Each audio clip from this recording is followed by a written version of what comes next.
What is up, everybody? Welcome back to another episode of Paul Talks Patriots on Dog TV. We got a Week 1 matchup against the Cincinnati Bengals, and everyone is counting us out. I'm going to tell you why we can win this game. Stay tuned.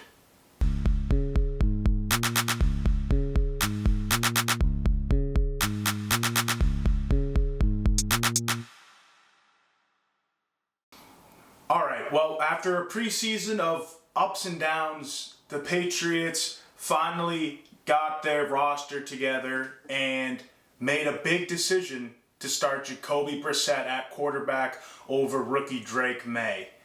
Now, I've gone over it before. I do think that was the better decision to make right now.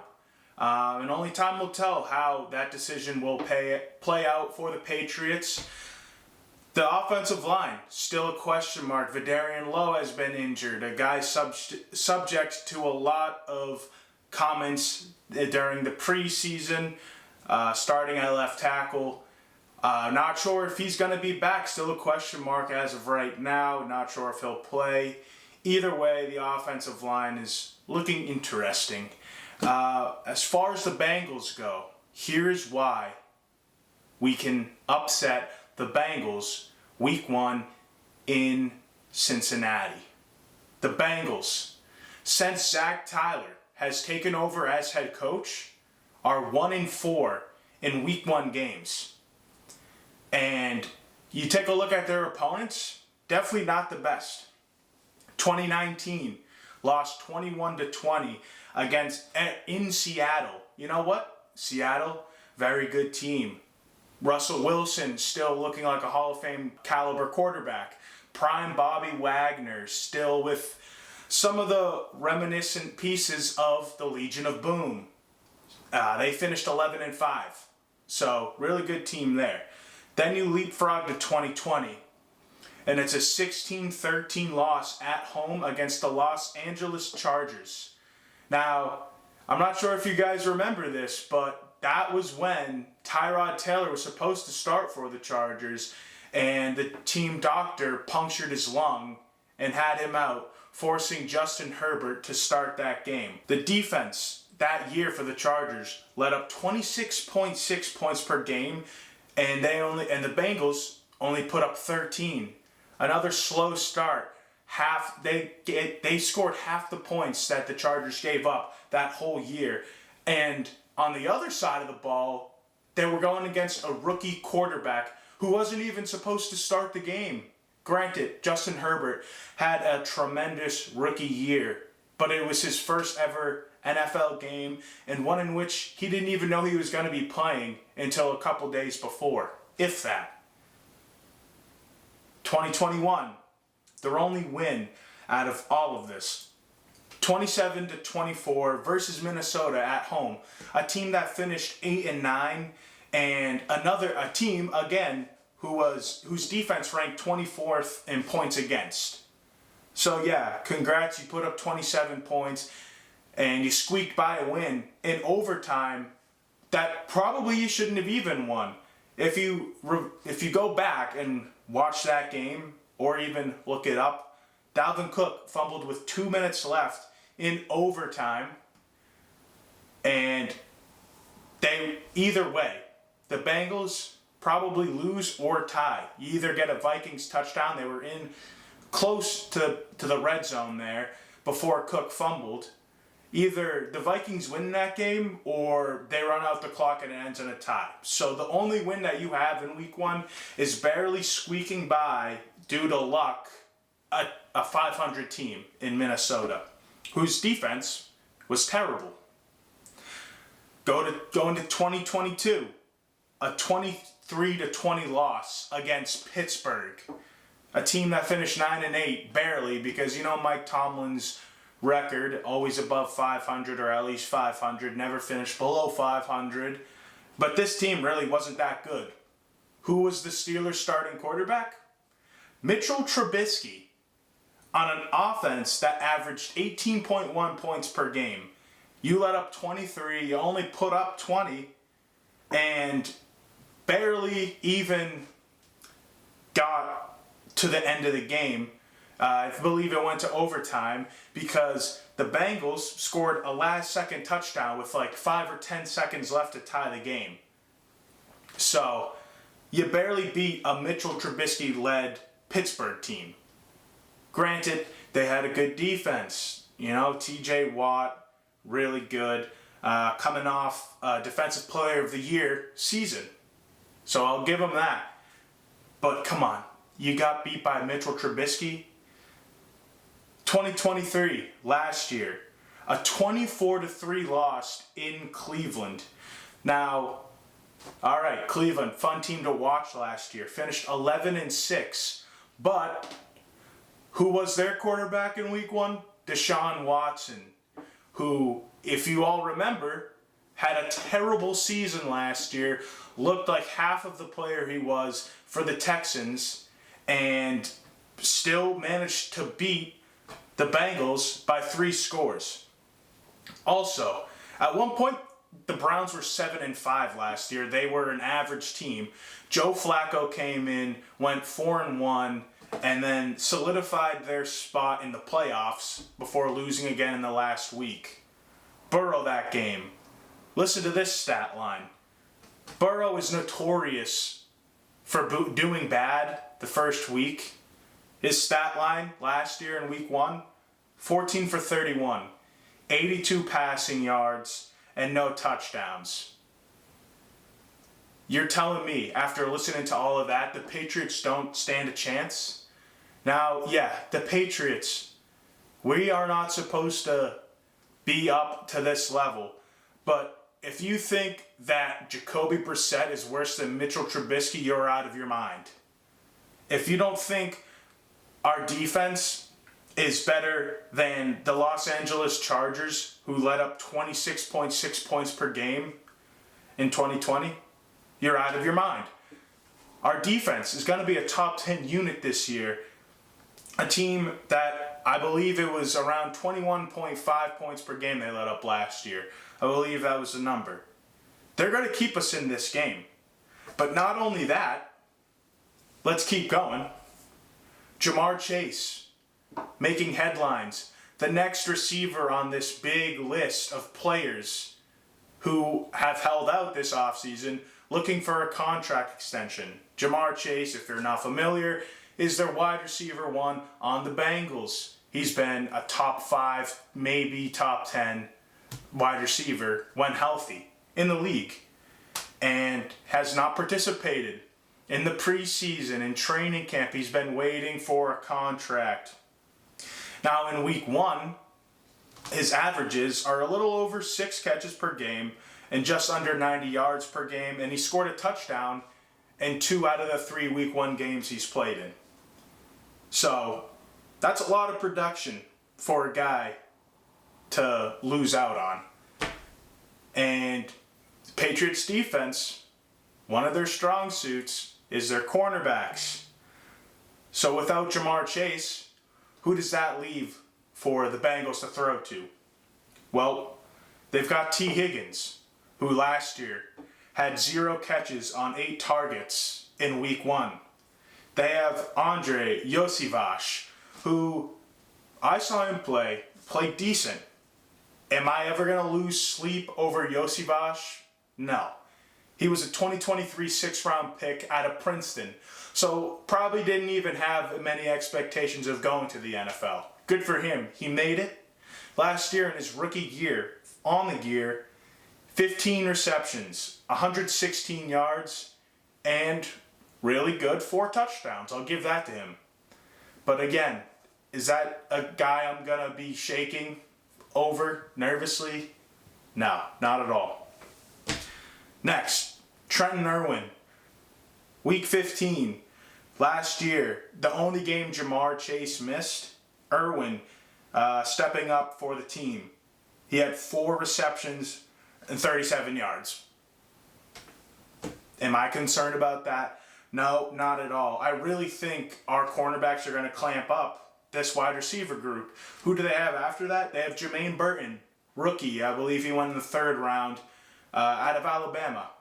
Now, I watched Jermaine Burton in college. I watched his film last year studying for the draft. Do I like him as a player? Do I think he's got potential? Yes, definitely. Is he ever gonna be a wide receiver one, granted his first game in the NFL? No. I bet he'll have a decent game. You're gonna see Burton's name pop up. But again, not someone I'm concerned about. I really think we can run the nickel defense and really just worry about T. Higgins. Have 3 corners out there play man coverage. Have 2 safeties. You got Peppers and you got Duggar. You play bracket defense on T. Higgins, because all T. Higgins does is run down the field, really. He's a true X, deep threat. Put Gonzalez on him, play man. Have a safety over the top. T. Higgins isn't going to do anything. He's going to put up very similar stats to last year, week 1, when he had no catches. Other than that, you put Jonathan Jones and Marcus Jones on Iovash and Irwin. Whoever you want to put on who, whatever. Do whatever you want. I put Jones on Irwin or Jonathan Jones on Irwin and Marcus Jones on Iovash. My personal opinion. That's what I would do. But do whatever you want. Either way, our cornerbacks are a lot more talented than their wide receiver group. Even if Jamar Chase plays, I still think, yeah, maybe switch up the scheme a little bit. But you're not really dealing with much more, or more talent on their side than talent you have on our side. Jamar Chase, like I said, top 5 receiver when he's at his best. But I think we have the defense to take care of him. And that's if he plays. Outside of that, you're wondering who their tight ends are. Does this name ring a bell? Mike Gesicki. Yeah, Mike Gesicki is their starting tight end. So if there's anything you got from last year, it's that he is washed up. He's not that good anymore. Am I worried about him? Not whatsoever. And then second is Drew Sample, who if you've never heard of before, I don't blame you. And if you have heard of him, if you've seen him play, then you know he's not good. So they're not going to concern me one bit. Their run game. They lost Joe Mixon in the offseason. He went to the Houston Texans, so he's gone. Who did they sign? Zach Moss from the Colts. You know him from the Colts. You may remember him from his days in Buffalo. Is he that good? Not really. He's just your average Joe Schmo first and second down back. He's not going to wow you. He's not going to break away a 50-yard run. Yeah, he'll fight for some extra yards, but he's basically your average back. Not worried. Chase Brown, going into his second year, a third down back, for the most part, can run the ball first 2 downs. He concerns me a little bit more, I'm not going to lie, but is he a Pro Bowl caliber player? Not by any means. So combine them, they got an average run game that I don't see performing too well against our front 7 or 6. I can see Godchild stuffing the middle, Bentley and Tavai playing great run defense. They did it last year, were really good in run defense. Why not again? They don't concern me. So, to start, Bengals record. Terrible in week 1, completely underperform every year. Their passing game is not going to look good at all without Jamar Chase. And even with Jamar Chase, I don't see it performing that well. Their run game, they have 2 running backs who are the definition of average. And yes, Joe Burrow is in control of the whole thing. But if he has no one open, if he can't get the run game going, Joe Burrow, there's only so much he can do. I'm going to continue why I think the Patriots can win this game when we get back from commercial break. This is Paul Talks Patriots on Dog TV. Malo is my French bulldog. He made my heart bigger when he came in my life. He never really liked his food. He wouldn't eat till 10 o'clock at night. To me, it was saying, oh, I guess I don't want to starve. He was having skin breakouts, and putting the 2 and 2 together, what you put into your body is what you get out. I know that if I'm eating a bunch of processed food, I'm not going to feel good. that kind of led me to Farmer's Dog. Immediately, his skin issues went away. I love what they're doing. It's already portioned out. He's eating whole foods. It's amazing. On the College Football Dogs website, you'll find a main page that features some of our biggest and newest stories. Our conference pages for content related to your favorite team's conference. Our team store, where we have products that are available all year long, as well as gear available for a limited time only. Our podcast page, where you can see when one of the 12 plus College Football Dogs podcasts is streaming live on social media. Our subscription page, where you can join our Discord. If you're interested in becoming a contributor at College Football Dogs, email us at info@collegefootballdogs.com. If you enjoy any College Football Dogs content, we really do appreciate any donations you can make by visiting the donate page on our website or scanning the QR code here.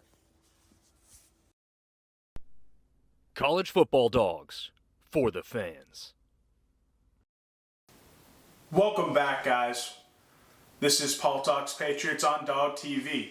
Now, we've gone over the Patriots defense and we've gone over the Bengals offense and why I think they stand a really good chance when on the field. But what about the flip side?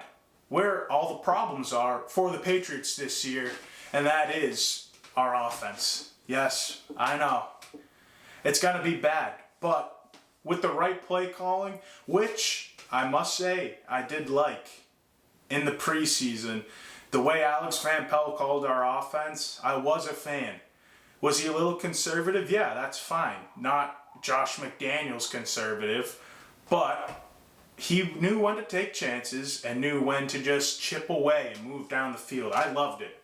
I was a big fan. But how will it play against the Bengals defense? Well, the Bengals do have a pretty strong secondary and one of the best pass rushers in the league. Cincinnati signed Geno Stone, who was a Pro Bowl caliber player in Baltimore last year, and brought him over, and re-signed Von Bell, who was with Cincinnati from 2020 to 2022. Now, Von Bell is not that great of a player. He's good. He's pretty good. But what people are most excited about him returning to Cincinnati is just his communication, adding him to what was a young defensive back core in Cincinnati that did not communicate too well last year. Von Bell should fix that problem for them.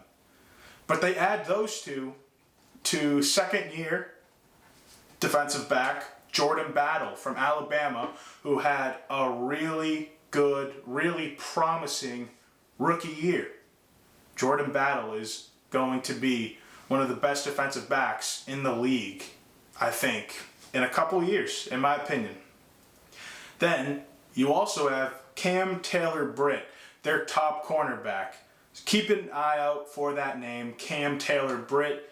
He's going to make some really good plays against us, I think, and will be an issue. Then you also round out that defensive back group with Mike Hilton, who is going into his 8th or 9th season.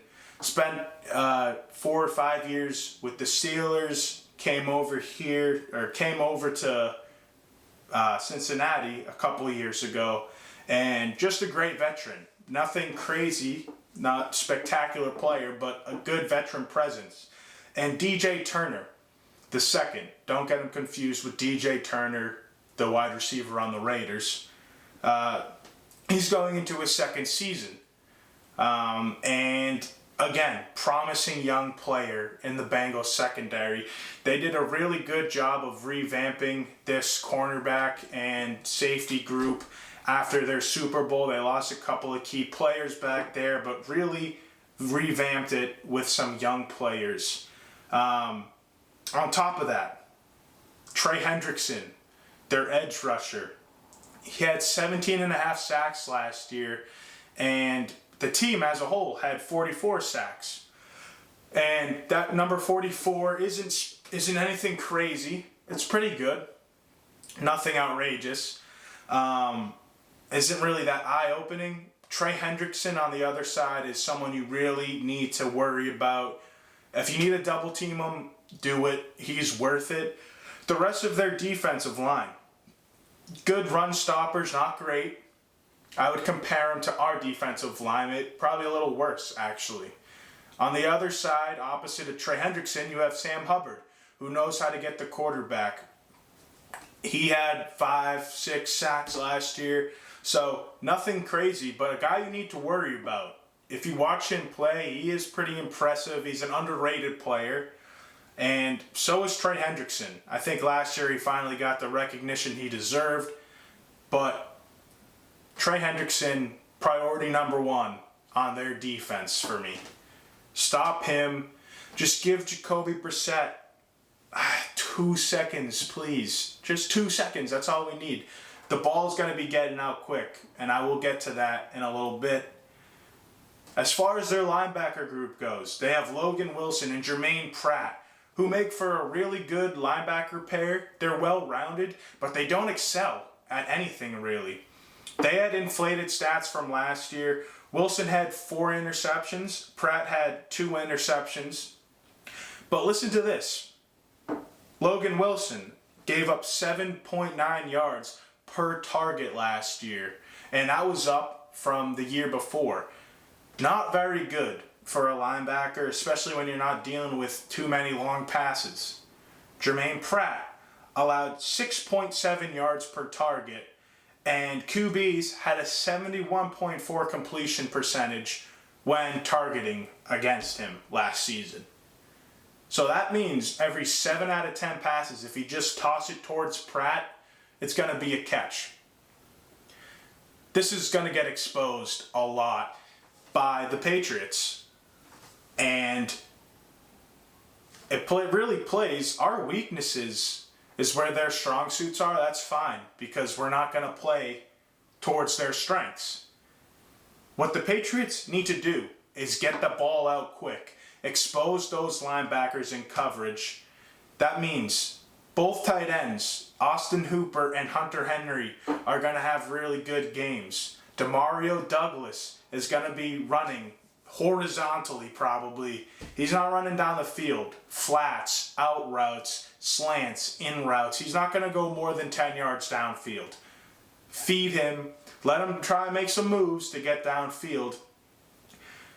He just needs to get the ball in his hand, get it out quick, and that neutralizes Trey Hendrickson and Sam Hubbard and the rest of the defensive line trying to get to the quarterback. Also, lots of screens. I love the screens I saw. They were very intricate. Alex Van Pelt did a really good job of switching up what screens to run. Antonio Gibson looked really good in the preseason in the screen game. Ramondre Stevenson, on top of that, can contribute to this. But get it out to him in a flat, just swing out to the left or to the right, get him the ball. He will make plays happen. Both of them, Antonio Gibson and Ramondre Stevenson, are going to play a great role in our offense this whole year, and even more so in week 1. If you can get them the ball for them to make plays, along with either Demario Douglas, Austin Hooper, or Hunter Henry, they will make plays happen. They're all seasoned veterans. Demario Douglas is a slept-on receiver with the ball in his hand. Yards after catch, he's pretty good at making people miss. So, we have plenty of options in the short game to make it move. Along with that, the run game. I don't care what the offensive line looked like. I thought the run game, the zone runs, looked really good. Now, who do the Bengals have up front? I mean, again, they have their outside edge help. And Logan Wilson and Jermaine Pratt know how to come up and make a tackle. But I really think if we move in fluidity and just get helmet on helmet, we can move the ball running. And that's going to be another key. And Ramondre is going to prove his worth, why he got an extension, in this regard. The outside zone is going to play well with the short pass game. Play action, boom, dump it off, hand it off, boom, 3 yards, 4 yards, boom, 8 yards to Hunter Henry down the field. And occasionally take your shot. When you think the defense's top is taken off, take your shot downfield. I'm sure we will see a couple of nice chunk plays. But most of this game is going to be handing the ball off, quick screens, quick slants, and things of the like. Also, Jacoby Brissett. You guys gotta listen to this. This shocked me when I heard it. Jacoby Brissett cannot turn the ball over, but he will not turn the ball over. He has the second lowest interception percentage of all time. In all of NFL history, Jacoby Brissett is second on that list. Lowest interception percentage. So that is interceptions thrown per attempt. That's 1.5%, second to Aaron Rodgers. All right, Jacoby is very conservative. If he doesn't like it completely, he's not going to take a risk. He will throw it away. He will try and scramble, get out of the pocket maybe before he throws it away. He's not going to run downfield, but he will not force throws unless he has to, and he's really smart with the ball. On top of that, these short plays are going to waste a lot of clock. And what does that mean? The Bengals' best player, Joe Burrow, stays off the field. He's not going to be able to make plays from the sideline, from sitting on the bench. He can't. So get these short yard plays going, waste clock, and move the ball downfield. I don't think this is far-fetched at all. After all I've said in this video, the Patriots have a really good shot of winning this game. The spread this Sunday is Patriots plus 8.5. I love it, and I will be absolutely hammering it because it will be a close game. Also, leaning towards the under 40.5 for this game. The Patriots averaged in their game totals between both teams 35.4 points. On top of that, it decreased over the last 6 weeks or so of the season. This is the same exact defense coming back from that year. And without Jamar Chase on the Bengals offense, I don't think the Bengals are going to be producing nearly as much as people think they will. You take care of T. Higgins with the bracket defense. You man up on their other two no-name wide receivers, and then you worry about their average run game, who we have the defensive front to stop. I don't think the Bengals are going to be putting up a lot of points. At the end of the day, after saying all of this, you guys aren't going to like this, but I still have the Patriots losing in a close game, 23-16 against the Bengals. It's going to come down to a final drive. We will get a chance for a game-tying drive. Ultimately, I don't think it's going to be enough. But with 16 points, that means a lot of field goals, and I am looking forward to seeing how Joey Sly performs.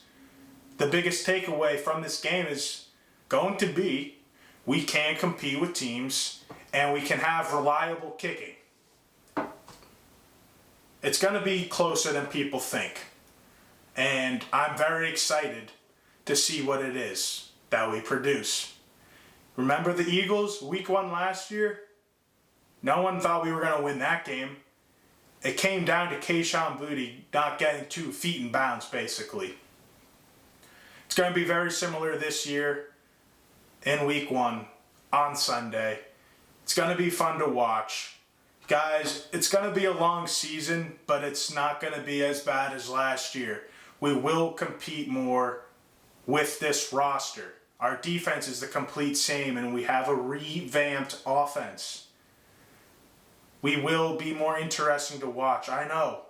I'm not expecting us to win a lot of games, but a lot will be close. At the end of the day, Patriots lose 23-16 in a valiant effort and get some fun football to watch. Some plays will be made on both sides of the ball and show promise. We will show promise. Until next week, this is Paul Talks Patriots, Dog TV, signing off.